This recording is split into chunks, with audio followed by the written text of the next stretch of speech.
지난 시간을 살펴왔던 로마서 부분, 로마서 8장은 구속의 사역에 있어서 보혜사 성령의 역할을 설명하는 앞부분과 우리가 이 본문 구원의 과정을 설명하는 이 뒷부분의 말씀으로 나눠볼 수 있습니다. 지난 시간에 살펴봤던 1절부터 우리 28절까지의 말씀이 우리를 구원의 길로 또 성화의 길로 이끄시는 성령의 사역에 대해서 살펴보았습니다. 성령이 도와주셔야 합니다. 네, 우리 예수를 믿는 것도 보혜사 성령님의 도우심이 없이는 안 되고, 또 우리가 믿은 후에 거룩한 삶을 사는 것도 성령의 도우심이 없이는 불가능하다. 살펴봤습니다.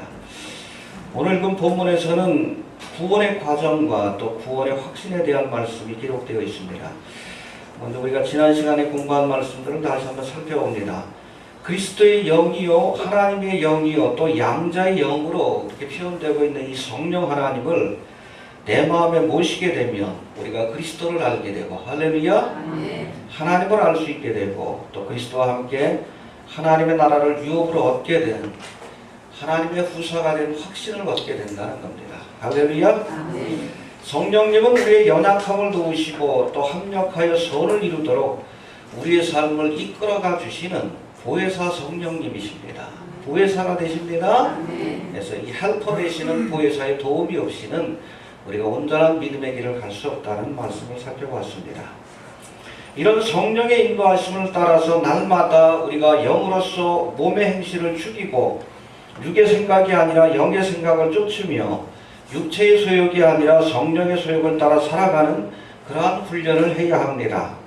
너희가 육신대로 살면 반드시 죽을 것이로되 영으로서 몸의 행실을 죽이면 살리니 무릇 하나님의 영으로 인도함을 받는 그들은 곧 하나님의 아들이라. 성령의 인도하심을 따라 사는 자가 바로 하나님의 자녀입니다. 이해가 됩니까? 네.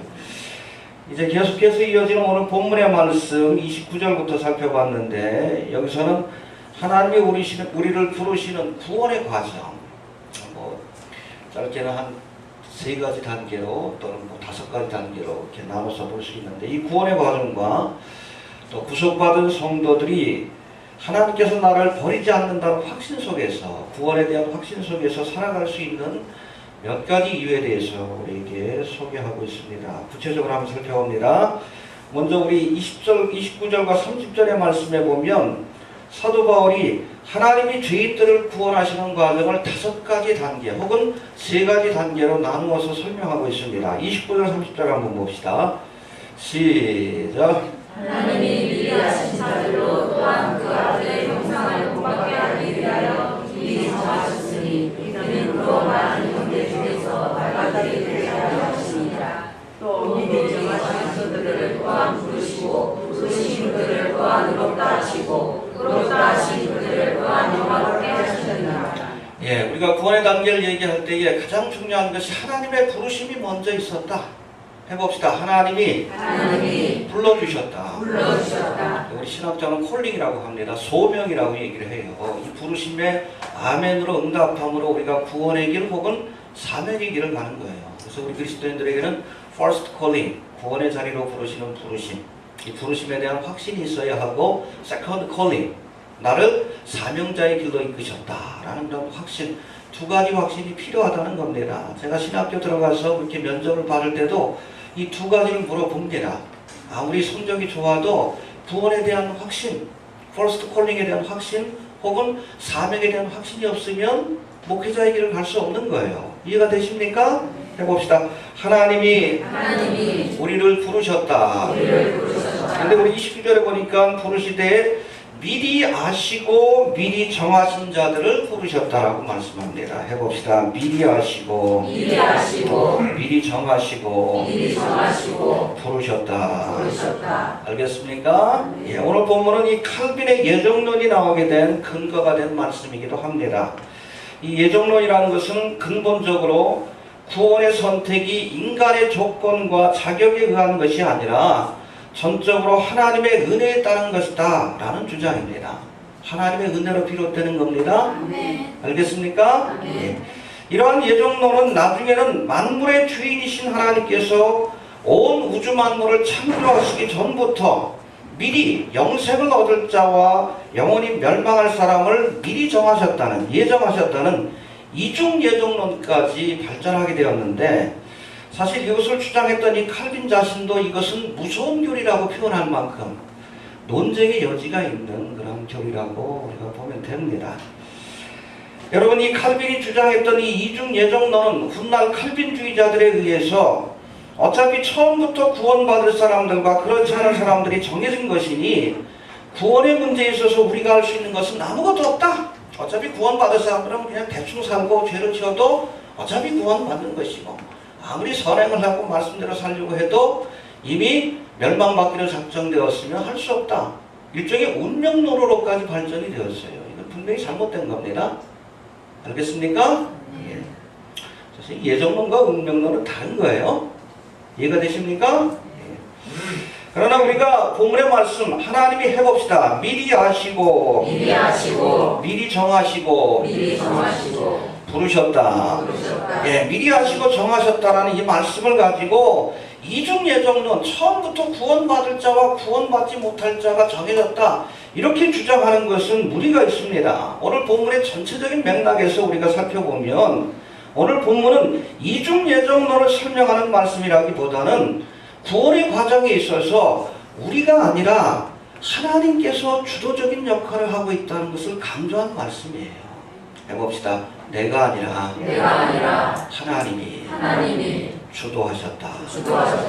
우리가 그런 고백을 하게 되잖아요. 그렇죠?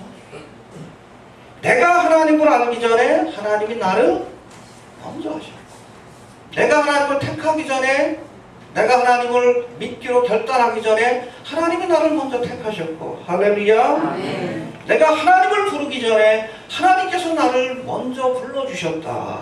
할렐루야. 아멘. 여러분, 이것이 바로 본문의 본질적인 뜻입니다.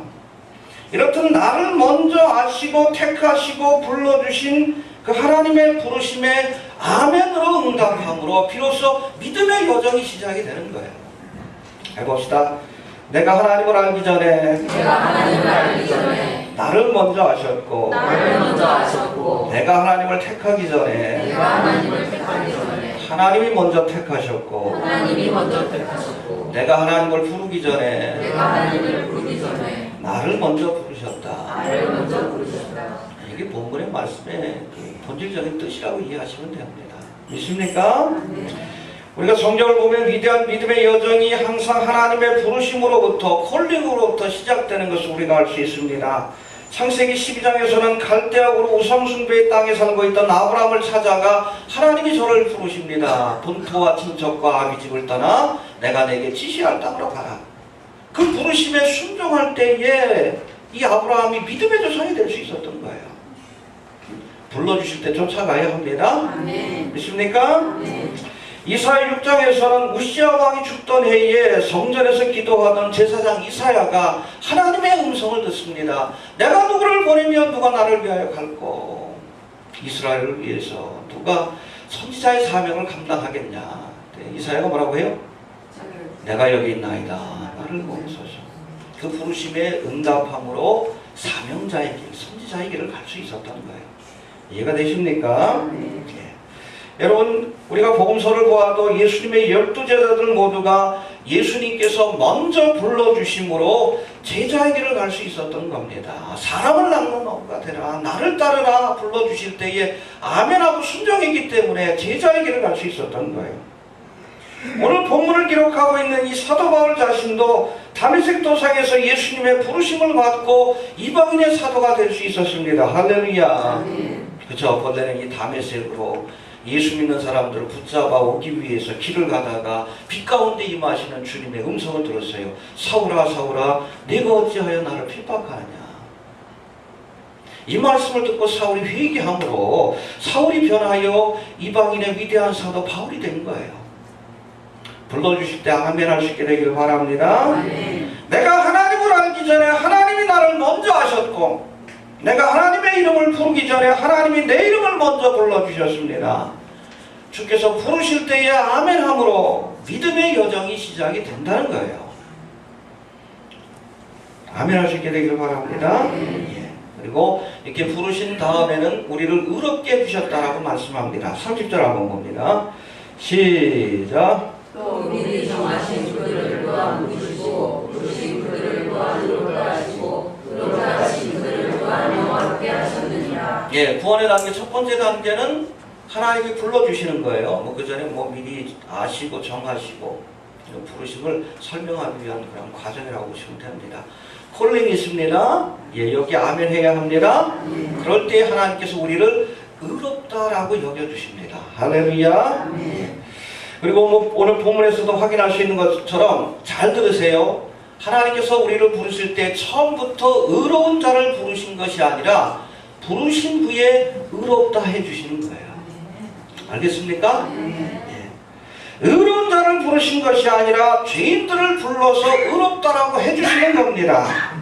여러분 창세기 3장 21절에 보면 하나님께서 선악과를 먹고 나무 사이에 숨어있던 아담과 하와를 찾아가서 부르십니다. 아담아 내가 어디 있느냐. 불러주신 후에 물론 하나님께서 심판의 말씀도 주셨지만 마지막에는 그들에게 가죽옷을 입혀주었다라는 말씀이 있어요. 해봅시다. 가죽옷을 입혀주셨다. 가죽옷을 입혀주셨다. 선악과를 먹고 그 눈이 밝아진 아담과 하와가 자신들의 수치를 가리고자 무화과 나무로 치마를 엮어서 입었는데 그것이 뭐 오래갈 수가 없잖아요.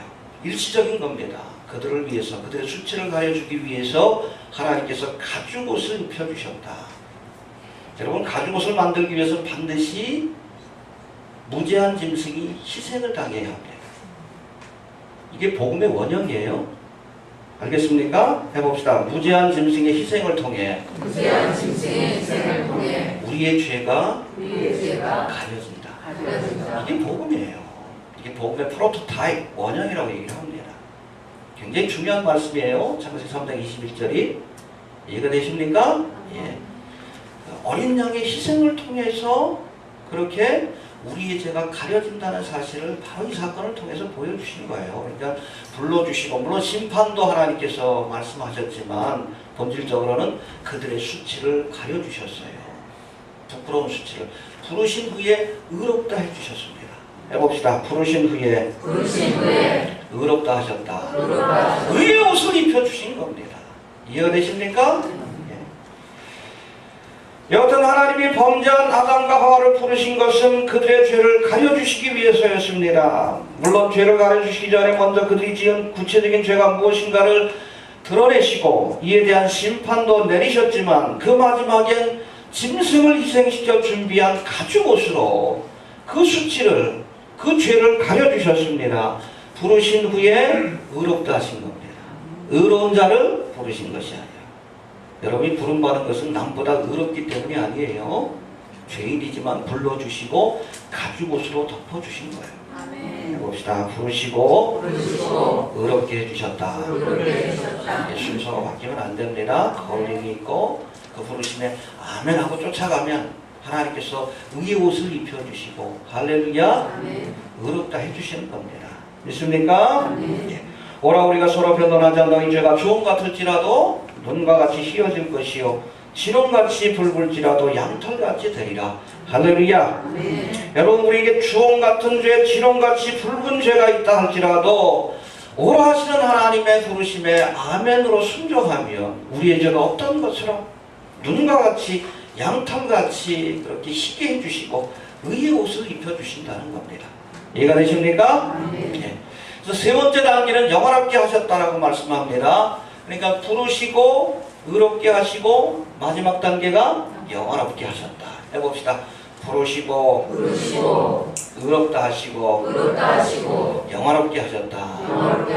Calling, Justification, 그리고 Glorification이라고 그렇게 하는데 아무튼 마지막 단계가 영화롭게 하시는 겁니다. 30절 한번 다시 봅시다.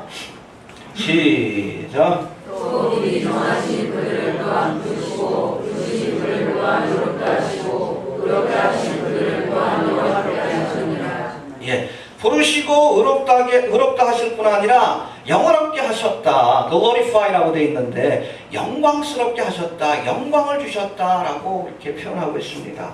할렐루야. 우리 죄를 속죄할 뿐 아니라 하늘의 영광을 주시고 우리를 하나님의 자녀로서 영광스러운 자리에 서도록 은혜를 베풀어 주신 줄로 이렇게 믿습니다. 여러분 누가복음 15장에 보면 탕자의 비유가 나오는데 어느 날 아버지의 재산을 허비하고 거지가 되어서 돌아온 이 아들을 아버지가 기쁨으로 영접해 줍니다. 그렇죠? 거지가 되어서 돌아왔는데 탕자가 아버지를 먼저 알아보는 것이 아니라 아버지가 탕자를 먼저 알아봤어. 떠날 때부터 기다리고 있었던 거예요. 돌아가야 합니다. 그를 먼저 알아보고 기쁨으로 영접해 줍니다. 그리고 그 자세한 모습이 누가복음 15장 22절에 기록되어 있는데 아버지가 탕자를 영접할 때 해봅시다. 새 옷을 입혀주시고 가락지를 끼워주시고 신을 신겨주셨다. 상징적인 표현이에요. 거지와 같이 누더기가 된 그 옷을 벗겨주시고 의의 옷을 입혀주신 겁니다. 의롭다 하셨습니다. 할렐루야. 그 죄를 사해 주신 거예요. 그리고 가락지는 그 당시에 임금도장이에요. 여러분 백너란 영을 보셨습니까?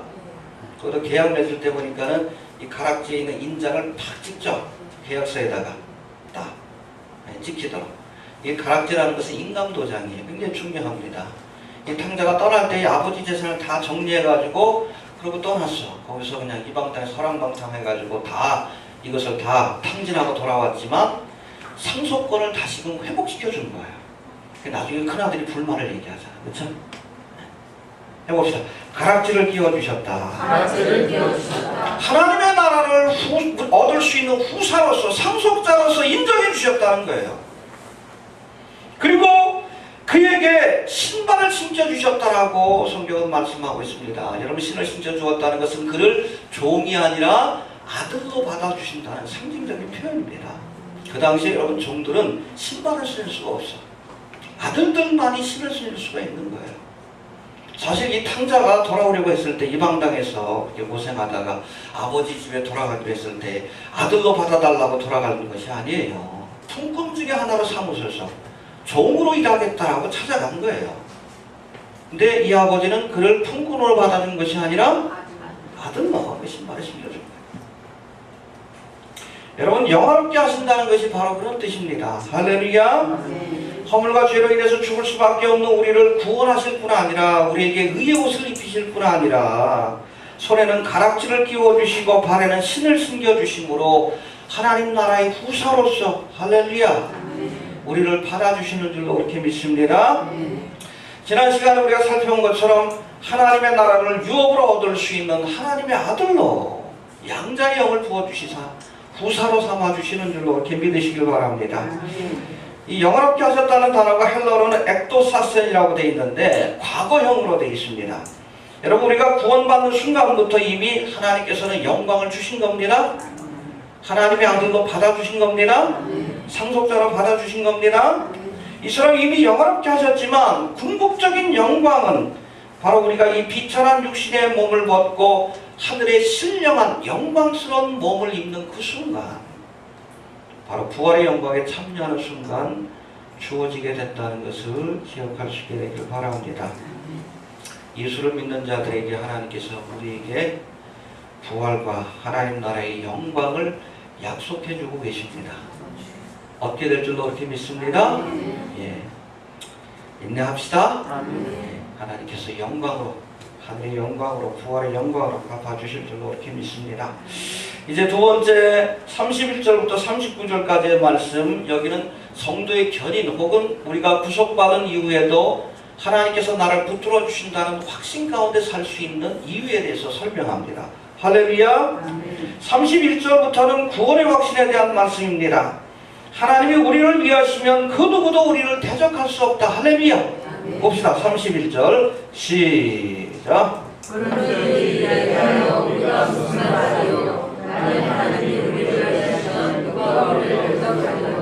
그 누구도 우리를 대적할 수가 없습니다. 또 두 번째, 그 누구도 우리를 정죄할 수 없다 하십니다. 34절 시작. 누가 정죄하리요 죽으실 뿐 아니라 다시 살아나신 이는 그리스도 예수시니 그는 하나님 우리의 계시하여 우리를 위하여 강구하시는 자시니라. 예, 사탄 마귀가 우리를 참수할 때에 옆에 누가 계셔요? 예수님이. 내가 저를 위해 십자가에서 죄값을 치러줬습니다. 정죄할 수 없는 거예요. 이해가 되십니까? 예.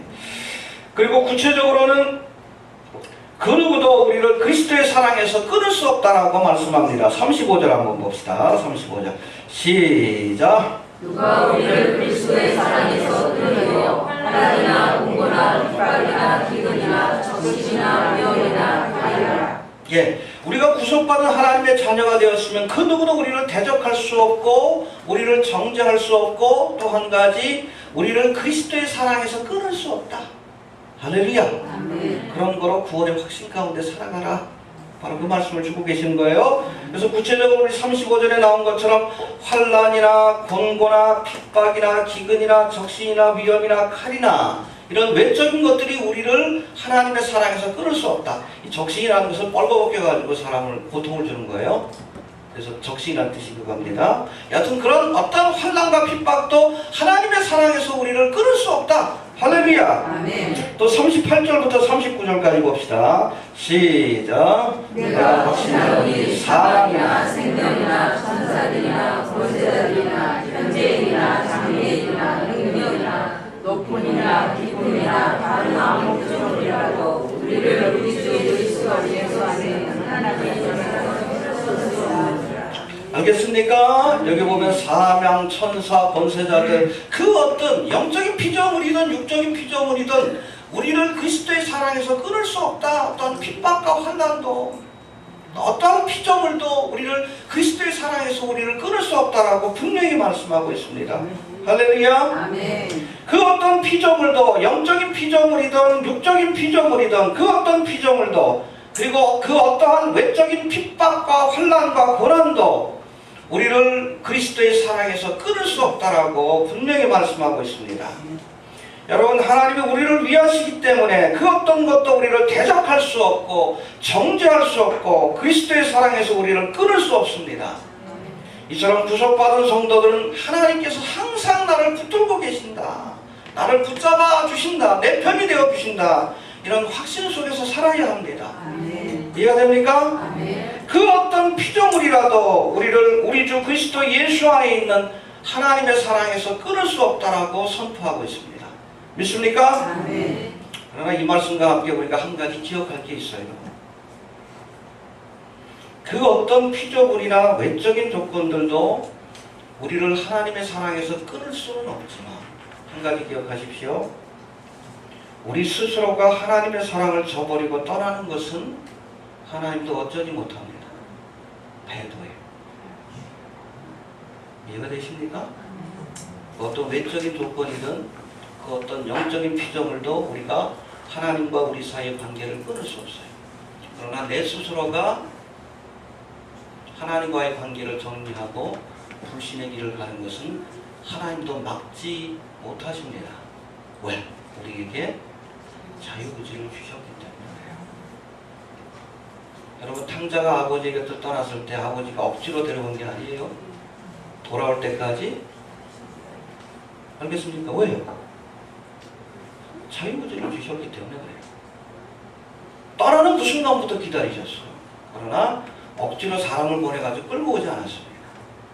스스로 와야 되는 거예요. 스스로 와.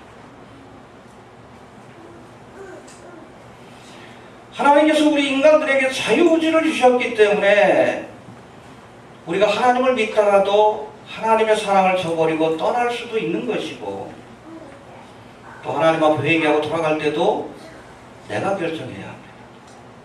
잘 들으세요. 결국은 내가 결정하고 그 결정에 대한 책임도 내가 지는 겁니다. 알겠습니까? 하나님의 섭리와 인간의 자유의지가 충돌되지 않습니다. 이해되셔요? 해봅시다. 내가 결정하고 결과도 내가 책임지는 것이다. 알겠습니까? 예. 여러분, 유다서 1장 11절에 보면 하나님의 은총 가운데 살면서도 결국 이 하나님의 은혜를 저버리고 배도의 길을 갔던 대표적인 구약의 인물 세 사람을 소개하고 있습니다. 누굽니까? 화했을 진저 이 사람들이여 가인의 길에 행하였으며 싹을 위하여 발람의 어우러진 길로 몰려갔으며 고라의 폐역을 쫓아 멸망을 바란도다. 해봅시다. 가인, 가인, 발람, 발람, 고라. 고라. 이들 모두가 하나님의 은총 가운데 살아가던 자들입니다. 그렇죠? 아담의 첫째 아들도 가인, 믿음의 가정에서 태어났죠. 또 발람은 하나님의 특별한 은총 가운데 선지자로 부름받은 자예요. 성령의 은혜도 체험했습니다. 고라도, 이 고라당의 반역사건 아시죠? 출애굽의 은혜를 경험했던 하나님의 백성이었죠. 모세 아론의 권위를 인정하지 않고 스스로 지도자가 되겠다고 나섰다가 심판을 받은 거예요. 이들 모두 하나님의 은총 가운데 살아가던 자들이었지만 자신들의 시기심과 질투심과 탐욕을 이기지 못해서 결국 하나님의 뜻을 거역하는 배도의 길을 갖고 그 결과 하나님의 심판을 받았다라고 성경은 분명히 말씀하고 있습니다. 알겠습니까?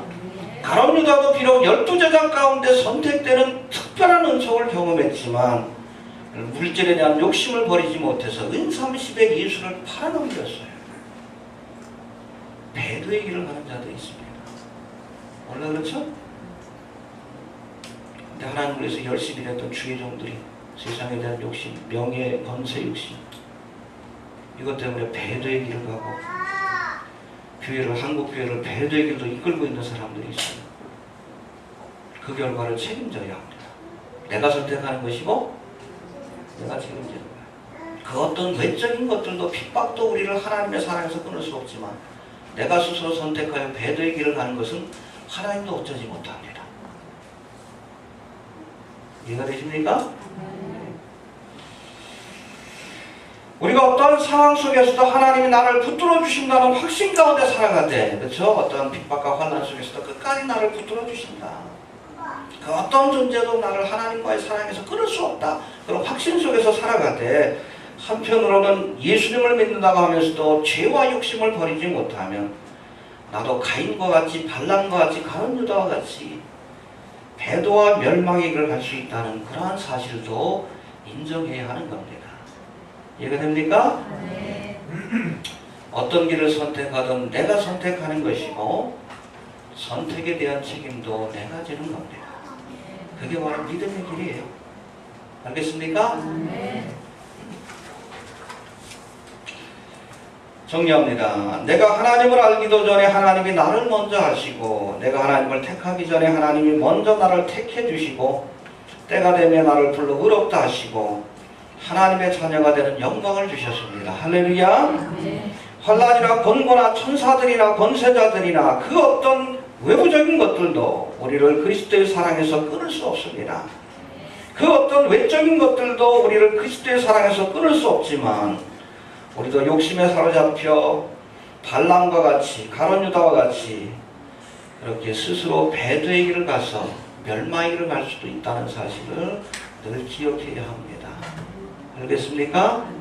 마지막까지 제가 욕심을 십자가에 못 박고 내 욕심과 생각을 쫓아 사는 삶이 아니라 성령의 소욕을 따라 하나님과 동행하는 삶을 살다가 주님께서 약속하신 그 부활의 영광에 모두가 참여할 수 있는 우리 귀한 성도들이 되어주시길 바랍니다. 네. 알겠습니까? 네. 주신 말씀 붙들고 다 같이 한번 통성으로 기도합니다.